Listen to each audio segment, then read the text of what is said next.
Nafahamu ya kwamba kipindi hiki taifa liko kwenye kipindi cha kampeni. Viongozi wa vyama mbalimbali pita kuomba nafasi ya kuchaguliwa. Nimekuja kuwaomba Mungu tumuite atupatie viongozi watakaotimiza kusudi lake hapa duniani. Viongozi watakaokuwa na maono ya kuchukua hapa tulipo kutupeleka kwenye hatua nyingine. Viongozi ambao hawatatanguliza maslahi yao binafsi, watatanguliza maslahi ya watu waliowachagua kuwaweka madarakani. Nimekuja kuwasihi muombe bila kuchoka. Kama neno linalosema, wako wapi wanawake watakaokaa katika malango ya Yerusalemu usiku na mchana wakilitia jina la Bwana bila kuchoka, ili Tanzania yetu ibaki na amani.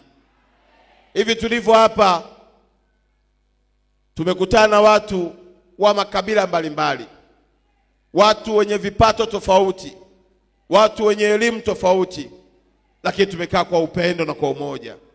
Basi ikawe hivyo hata stendi, watu wakakae kwa upendo na umoja bila kujali dini zao, makabila yao na vipato vyao. Ikawe hivyo pia katika mkoa wetu, katika taifa letu, na hatimaye Tanzania iendelee kuwa kisiwa na kitovu cha amani duniani.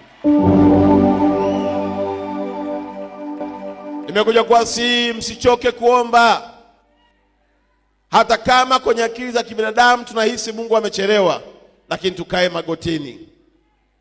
Uko wimbo mmoja uliimbwa zamani sana, asema bora siku moja kukaa nyumbani mwa Bwana kuliko siku 1000 kukaa na wazalimu.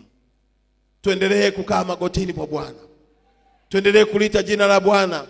Nguvu yetu sisi wa Kristo iko kwenye maombi. Mambo yanabadilishwa katika ulimwengu wa roho.